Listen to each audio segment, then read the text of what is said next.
Take a look at this car. I think this shows just how powerful this storm was. By like 6 or 7 p.m., the Gulf started coming. This is video we received from the city of Treasure Island today. And there weren't just debris, but literally boats in the street, parking lots, and people's yards. This is all really putting into perspective just how strong this storm was. To see this beautiful beach community looking like this is not easy. It's pretty devastating. The thing that we're going to have to consider is this is not the last one. I have to say, because I know my parents are looking down on me, that we're still alive. This is literally probably the worst thing that's ever happened to us. What's up, advocates? My name is Vince Perry and welcome to the Commercial Claims Show, and I am so excited about the topic that we have for you today. We're out here in Hudson, Florida. These are all of the results of Hurricane Helene. Hudson, Florida is obviously on the coast, a little bit north of Tampa. I'd say the majority of the damage that occurred from this hurricane was in Tampa, St. Pete, and then also north as well. Newport Richey, Hudson, a lot of the leads that are just like literally flowing in like a freaking fire hose are coming in from a lot of those areas. We are going to St. Pete though in a little bit as well. So yeah, I just want to take you on this journey because it is all flood damage. Flood obviously a little finicky. It's a little complicated. A lot of stuff they don't pay for, and then other stuff they do pay for. One thing that I will say about FEMA, flood, and all of these claims, they do pay out rather fast, rather quickly. We do have a little way of disputing some of the stuff, but usually a good majority of your payment's going to come right off the bat. So we're out here helping these homeowners that really just don't want to deal with it. They don't want to deal with flood insurance. They don't want to deal with them, and they want to make sure that we're not missing anything. So I'm spending at least 1 to 2 hours on every single of my scopes. And by the way, yes, Vince Perry, Commercial Claims Advocate, still scopes his own losses, okay? Right there. And I just think it's better that way. Usually we don't have this many, but we've got 3 of the guys coming up now. They're going to be door knocking and seeing who else needs help. It's really the documentation that we're doing. And then also, unfortunately, a lot of these people don't have contents coverage on their flood. But for those that do, it's at least another hour that I'm spending here documenting every single piece of content. Like one of our clients is right over there. I spent a good 2.5 hours in that house, and a lot of it was just documenting the content. So literally taking every single piece of content and taking a photograph of the front so that we could put the contents estimate together later. A lot going on here. Glad that we could have you and our good friend Anton here to document everything. We'll take you through this journey of Hurricane Helene, flood damage. It's pretty wild. So let's go on to the next one right over there.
everybody needs an attorney on their side. So whether you're a public adjuster, a contractor, or anyone else in the insurance claims business, make sure that you have an attorney that you could rely on, that you can go to for questions whenever you need it. That guy for me for the last 12 years has been David Farber. David Farber is the owner of the Farber Law Firm, and he has been there for me from the beginning of my career until now. And I would love for him to be able to help you as well. So make sure you call him at this number here and visit his website so you can learn more about the amazing David Farber of the Farber Law Firm.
Are you struggling to find a place for your clients to stay after a catastrophic loss like a fire or mold or anything really severe, and they have no place to stay and you don't really know what to do because that's not your line of work?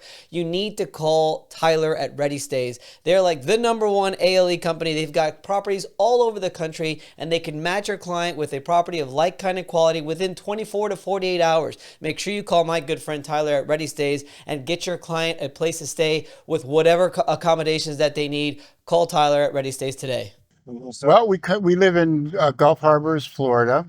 We were part of some of the people that were direct hit from this hurricane.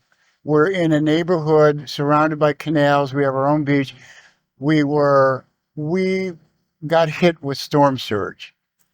We ended up having about 4 or 5 feet of water in the neighborhood, which permeated our house, the car. We lost the house, everything in it, our car, and we're just devastated by this whole thing. We don't know what to do, where to go, and I think Vince is going to help us a lot with that, but that's that. What was the experience like of the water coming in? Okay, that's a good question, because deciding to stick it out, we had, when we noticed the water creeping up the street, I said, let's stay aware. We had a go bag ready. Next door neighbor has a second floor.